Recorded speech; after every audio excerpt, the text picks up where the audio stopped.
미국 재무부 자금조달 계획 살펴보도록 하겠습니다. 지금 QRA 보시게 되면 24년 7월부터 9월 분기죠.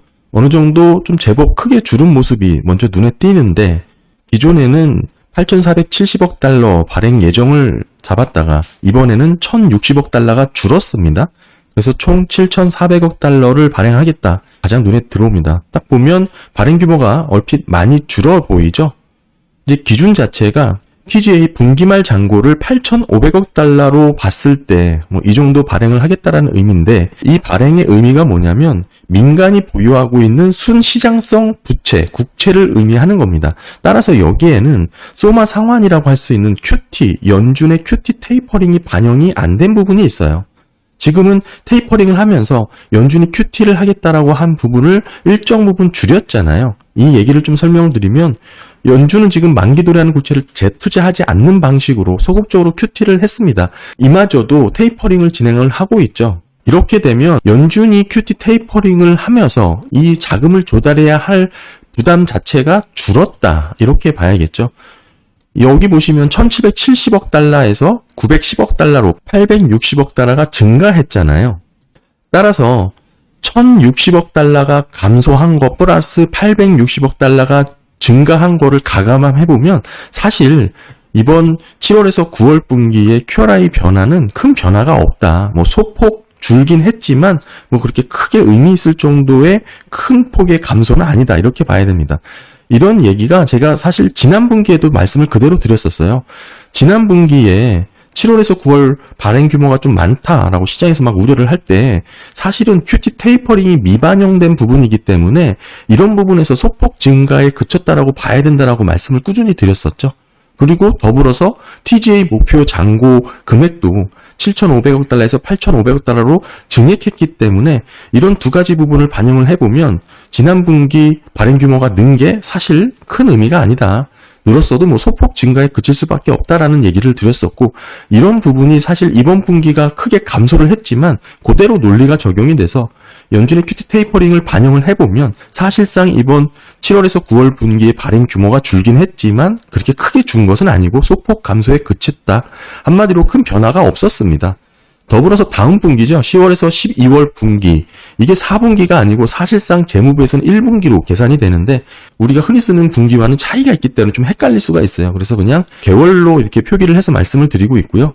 이게 12월 TGA 계좌 잔고가 7천억 달러로 조금 낮춰 잡았습니다. 7천억 달러로 가정을 했을 때 5,650억 달러를 발행하겠다라고 예정을 했으니까 여기에서 사실 소마 상환이 750억 달러가 있습니다. 이런 부분을 가감해보면 대략 한 490억 달러 정도가 되겠죠. 그 정도로 순 시장성 부채를 발행할 것이다. 민간이 보유하게 된 물량이 그 정도 수준이다. 그렇게 보시면 될 것 같아요. 더불어서 4월부터 6월 분기 확정된 부분을 좀 살펴보면 지금 최초의 2,430억 달러에서 조금 90억 달러가 줄었습니다. 그래서 2,340억 달러 발행으로 확정이 됐고, TGA 계좌 잔고도 6월 말 기준이 7,500억 달러가 아니고 7,780억 달러로 280억 달러가 증액된 것으로 확인이 됐습니다. 그만큼 TGA 잔고에 돈을 더 쓰지 않았다는 것이죠. 애초의 계획보다. 물론 이 분기말 TGA 계좌 잔고는 반드시 그렇게 지켜야 된다는 의미보다는 어느 정도 이 정도의 범퍼를 갖고 운영을 하겠다라고 의미로 보시면 될 것 같고요. 따라서 이번 QRA는 큰 의미도 없었고 시장에 미치는 영향도 그렇게 크지 않았다. 이렇게 정리를 할 수 있었습니다. 왜냐면 이런 부분은 사실 직전 분기부터 옐런 장관이 언급을 했었습니다. 결국에는 크게 재무부 조달 계획에 있어서 시장에 큰 충격을 정도의 변화는 없을 것이라는 게 시장 컨센으로 자리를 잡았었고, 그런 부분에서 QRA가 국채 시장을 흔들 요인은 상당히 적었다라고 개인적으로 많이 봐왔었고, 결국엔 그런 결과가 나왔다. 물론 오늘 저녁에 발표되게 될 세부적인 날짜별 실제 발행 물량도 한번 살펴봐야 되겠지만, 그걸 살펴보면 단기채 물량과 장기채 물량의 비중을 따져볼 수 있겠죠. 예전부터 많이 보여드렸지만 사실 국채 발행 계획에 대한 수급 우려가 사실 많이 수그러들었어요. 지금 특히 단기채 발행 비중을 늘렸고 이에 장기채 비중을 줄이면서 돌려막기 하고 있는 그런 와중에 연준이 금리를 올리면서 억받자 낸 거 아니냐, 공화당의 이런 공격도 있지만, 더불어서 재무부 입장에서도 사실은 그렇게 진행할 수밖에 없는 여러 가지 요인들이 있습니다. 실제 발행 비용 자체를 현격하게 효율성으로 낮은 수준에서 운용을 했다는 측면이죠. 보시면 이런 내용이에요. 미국 정부 부채비율 얘기할 때 우리가 GDP 대비 얘기 많이 하시죠. 작년 4분기 기준으로 121%를 상회를 했는데 미국의 적자 수준이 상당히 심각하다 이 얘기를 많이 했지만 제니 옐런이 강조했던 부분은 이런 내용이에요. 재정 적자의 가장 큰 요인은 순이자 비용이고 그런 측면에서 보면 미국의 GDP 대비 부채 비율보다 더 중요한 부분이 GDP 대비 순이자 비중이다. 23년에 2.4%였습니다. 이게 82년부터 98년 레벨보다 낮은 수준이라는 것이죠. 40년 이후 장기 평균이 1.7입니다. 이거에 비해서 높긴 하지만 과거 높은 레벨보다는 떨어져 있는 수준이라는 것이죠. 따라서 GDP 대비 연방 순이자 비용 자체가 80년대 후반 그리고 90년대 초반 이때가 가장 높았는데 이는 재무부 부채에 대한 이자율이 높았기 때문이죠. 다만 순이자 부담 비중 YY 변화를 보시게 되면 이렇게 가파르게 오른 모습이 확인이 되는데 사실 이런 부분을 놓고 봤을 때 순이자 비용 자체가 지금은 늘어나고 있다 이렇게 볼 수는 있겠지만 중요한 것은 우리가 단순히 GDP 대비 정부 부채 비율로만 볼 게 아니라 순이자 부담 비중으로 살펴보면 아직 역대 최고치는 올라가 있는 모습이 아니라는 것이죠. 사실 91년도 이때 보시면 이때 GDP 대비 정부 부채 비율이 44% 수준에 불과했던 구간입니다.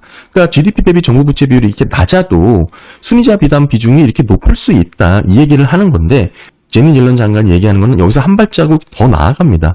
우리가 순이자 부담 비중을 보는 것도 좋지만 실질 순이자 비율이 더 중요하다. 우리가 GDP 대비 순이자 부담 비중으로만 단순해서 볼 게 아니라 명목을 빼고 인플레이션을 차감한 실질 개념으로 따져보면 지금 2% 이하로 유지가 되고 있다는 뜻이죠. 즉 연간 물가 상승률을 차감해서 보면 실제 인플레이션을 빼고 봤더니 진짜 내가 부담하고 있는 순이자 부담 자체가 마이너스라는 것입니다. 게다가 아직 기준선인 2%에 미치지 못한 수준을 보여주고 있고요. 23년 1월 기준이죠. 이런 부분은 사실 GDP 대비 실질 순이자 비중이 중요하다는 것은 레니 서머스도 상당히 강조했던 내용이거든요. 이런 측면에서의 부채 지속 가능성은 상당히 우려될 수준은 아니다. 이렇게 봐야 되겠죠. 단순히 재무부가 발행한 만기별 부채 평균 금리를 쫙 평균 내서 22년 1.4에서 24년 3.3까지 높아졌다. 이를 보고 상당히 부담이 된다. 이렇게 얘기하기보다는 실제 부채의 지속 가능성 측면에서 놓고 보면 순이자 부담 비중으로 따질 수밖에 없는데 이게 2% 이하 언더로 유지되는 게 매우 중요하고 지금은 현재 마이너스 레벨까지 떨어져 있다. 이런 부분에 있어서 정부 부채 재정 적자의 개념을 조금 더 제대로 이해하는 게 필요하다라고 생각을 합니다. 단순 GDP 대비 정부 부채 비율만 놓고 볼 게 아니고 순이자 부담 비중으로 보더라도 역대 최고치보다 현저히 낮은 레벨이지만 사실 인플레이션을 뺀 순이자 부담 비중으로 놓고 보면 아직도 재무부에서 유지하고 있는 2% 이하, 특히 마이너스 권역에서 유지를 하고 있다는 측면. 단순히 만기별 부채 평균 금리가 높아졌다는 거 하나만 갖고 정부 지출 재정 적자를 논할 게 아니라는 점을 다시 한번 말씀을 드리고요. 사실 정부 지출에 대한 얘기 중에 사실 이자 지급 전체 연방 지출의 한 60에서 70%를 차지하는 게 국방, 사회보장, 의료, 건강 부분, 그 다음에 이자 지급입니다. 사실 이자 지급이 이렇게 많이 늘어나고 있는 것은 우려될 사항은 맞습니다. 최근 들어서 국방비와 메디케어 지출을 초과했고 그렇다면 두 번째로 이자 지급이 큰 항목을 차지하게 될 것이다라고 의회 예산국이 보고서를 내기도 했고요. 따라서 재정 적자 부채 발행이 문제가 없다라는 뜻이 아니고 이를 충분히 인지하고 잘 관리를 하고 있다라는 측면에서 말씀을 드린 거고 이런 측면에서 우리가 현실적인 대안으로 접근할 수 있는 것은 금리를 낮춰서 실질 순이자 부담을 떨궈뜨리는 이런 방법이 현실적이다. 이렇게 봐야 될 것 같습니다. 네, 보시는 것은 지난 분기 QRA 세부적인 구체 발행 계획이고요. 이게 오늘도 저녁에 업데이트가 될 건데 사실 큰 변화가 없을 것이라고 보는 게 시장 컨센입니다. 저도 개인적으로 그렇게 생각을 하고 있고 변화가 있더라도 사실 10억, 20억 달러 수준의 아주 디테일한 변화일 가능성이 매우 크고 그런 의미에서 이번 QRA는 글쎄 이제 금리나 사이클에 맞물려서 다시금 시장을 흔들 정도의 충격으로는 그렇게 보고 있지는 않습니다. 그리고 간단하게 지금 맥도날드 실적도 발표가 됐고 사실 이런 부분에 있어서 맥도날드 동일 매장 매출이 2020년 이후 처음으로 감소를 했습니다. 이게 YY 0.7% 감소를 했는데 상당히 이례적인 것이죠. 사실 이렇게 떨어졌던 것은 팬데믹 직후 충격적이던 상황에 이렇게 감소를 했던 것이고 이 이후에 다시 마이너스로 떨어졌다는 것은 매우 의미하는 바가 크다. 물론 그럼에도 주가는 5달러 세트의 기대감으로 뭐 상승하기도 했지만 미국인들의 실제 수요를 보여주고 있는 직접적인 데이터다. 뭐 이렇게 봐야 될 것 같습니다. 네, 오늘 재무부 QRA 한번 살펴봤습니다. 오늘 저녁 또 업데이트 되면 잘 정리해서 말씀드리도록 하겠습니다. 감사합니다.